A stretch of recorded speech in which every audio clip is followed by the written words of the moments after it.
Welcome back to my channel. In today's video I'm going to show you how to program the cheap coin acceptor I bought from China. I will configure it to recognize €5 coins and connect it to Arduino. Here's the short descriptions of the coin acceptor build. It is connected to power supply and microcontroller via 4 pins. Also, impulse length can be controlled with 3-way switch. For programming the acceptor we have setup button, plus/minus buttons, LED display and LED indicators. In the front panel we have coin slot, press button for blocked coin removal, return coin slot. To mount the coin acceptor I built a stand. My woodworking skills have much to be desired, but this should be sufficient. I also have a hole cut out for 4-digit display where we will display sum of all inserted coins. Let's mount coin acceptor.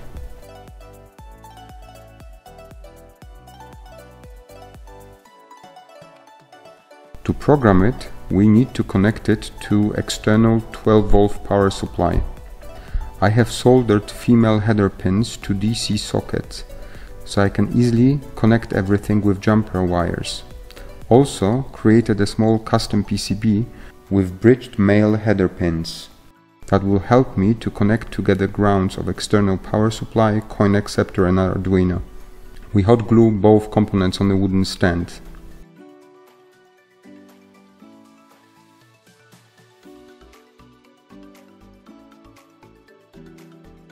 Let's connect DC socket to coin acceptor.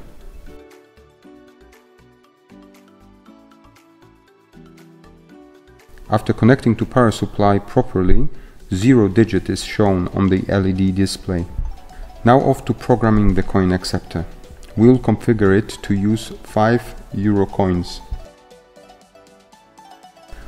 We start by pressing plus and minus buttons together until A letter is displayed.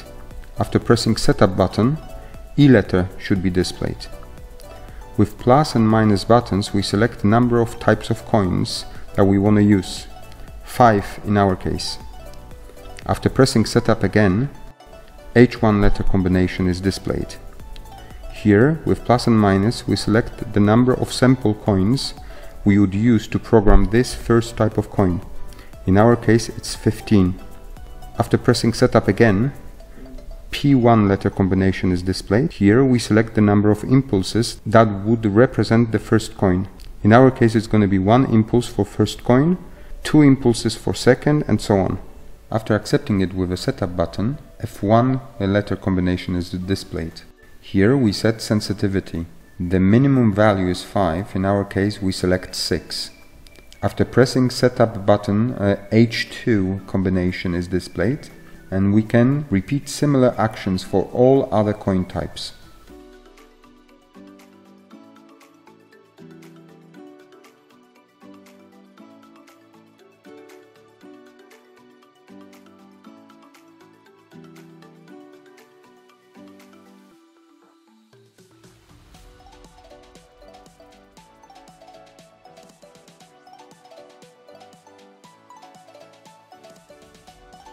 When done, LED display again shows letter A. After pressing setup button again, it changes to E. At this stage we can power off a coin acceptor.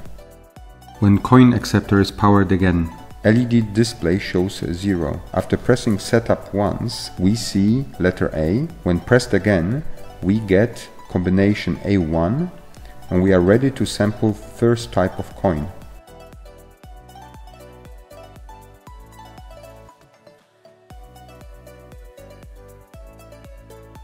After inserting 15 coins, LED indicators blink and A2 is displayed. This way we continue to sample all remaining coin types.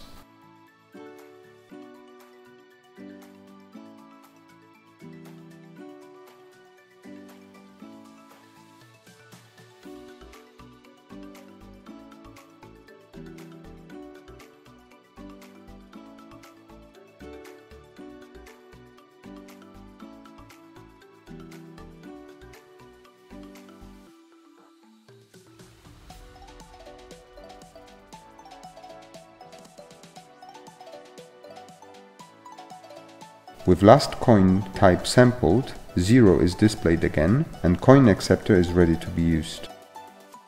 Before we start, I created the 3D printed panel which would cover up imperfections of my stand, as well as provide mount point for the 4-digit display.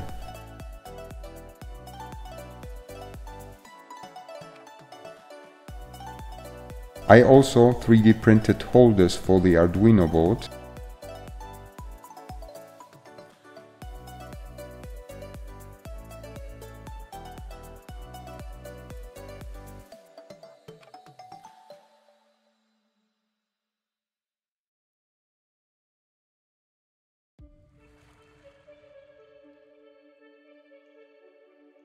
There is also one more custom PCB that I created that will be used to connect coin pin of Coin Acceptor to Arduino digital pin 2 and at the same time through 10K resistor to 5 volts. Let's look at connecting the device to Arduino and 4-digit display. First, Coin Acceptor is connected to external 12 volt power supply. Arduino 5 volt is connected to breadboard 5 volt bus. Grounds of Coin Acceptor and Arduino are connected.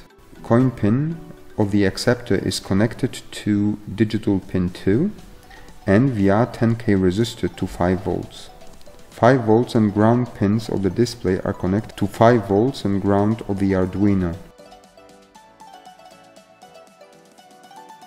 Clock and data pins of the display are connected to digital pins 3 and 4 of the Arduino.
Now a few words about the method I use to detect coins.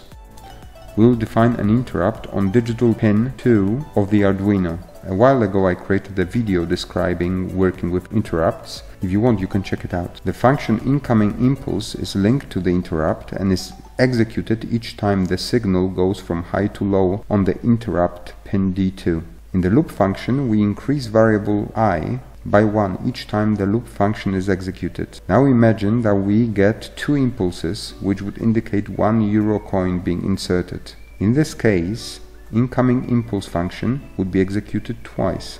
Each time it is executed, we increase impulse count variable. After 2 executions, this variable would equal 2. We also reset I variable to 0, so in the loop function the count starts anew. Impulses belonging to a single coin are close apart. If I reaches value 30, we can safely assume that all incoming impulses were received and we have a proper number of impulses recorded, and we can determine which coin was inserted. We can also be certain that with I at 30 there has been not enough time for anybody to insert next coin.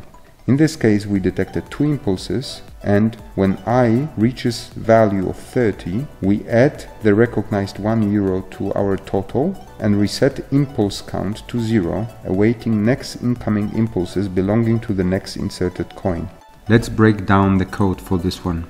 At the start of the sketch we have library declarations. Then we specify which pins would be used to connect 4-digit display. The display is declared using those pins. Then we introduce 3 variables. I is used to measure intervals in between impulses, impulse count to count incoming impulses, and total amount to store the sum of all inserted coins. Incoming impulse function is the one connected to the interrupt on digital pin 2. In setup function we declare the interrupt and clear the display. In loop function, with each execution we increase I variable by 1. Then we checked if interrupt detected incoming impulses, and if it did, if it has reached a value of 30, which indicates that we received all incoming impulses belonging to a single coin. In such case, we add the value of recognized coin to a total amount and reset impulse count back to 0. When only one impulse is detected, it was a €2 coin. If it was 2 impulses, it was €1 coin inserted. 3 impulses mean 50 euro cents. 4 impulses mean 20 euro cents. 5 impulses mean 10 euro cents coin. At the end of the loop function we display total amount value on the display. We do it slightly differently for values below and above €1, as we have to take leading 0 into account. Now we are ready to test the Coin Acceptor. To start, I will slow the process down and send the values of the variables to serial output for you to see how does it work. Sketch starts and you can see the variable I value increasing. When coin is inserted, the impulses are detected and the value of impulse count changes, and I variable is set back to 0. In loop function, the I variable value starts growing again, and when it reaches 30, the coin gets recognized. Its value is added to total amount and impulse count variable is reset to 0.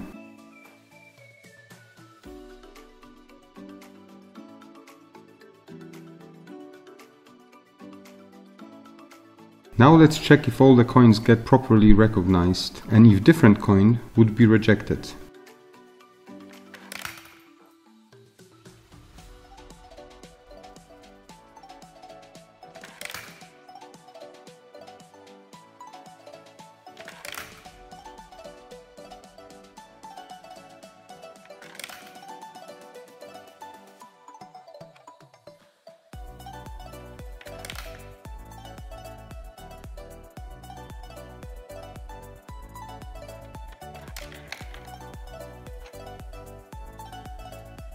All 5 coins were properly detected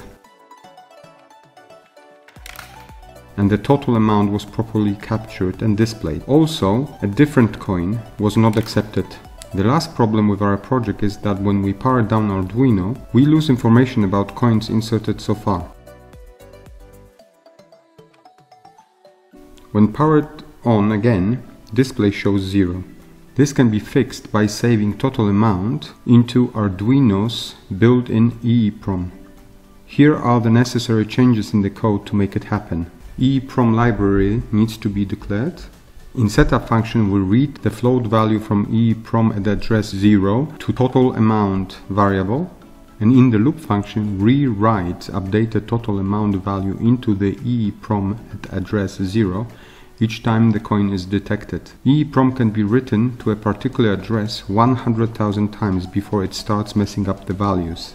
I figure out that if I use the Coin Acceptor, e.g. to make balance-aware piggy bank, if I ever insert 100,000 coins into it, the broken EEPROM on a $3 Arduino Nano would be the last thing on my mind. Now we see a certain state of the Coin Acceptor. We can insert a coin or two and then disconnect the power.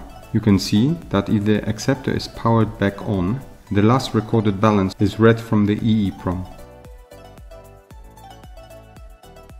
Those cheap coin acceptors are great. Using them you can create custom vending machines, coin deposits, etc. This is all as far as this video goes. If you enjoyed it, like it and subscribe to my channel. I will be creating similar content that you might find interesting. I will see you in my next video.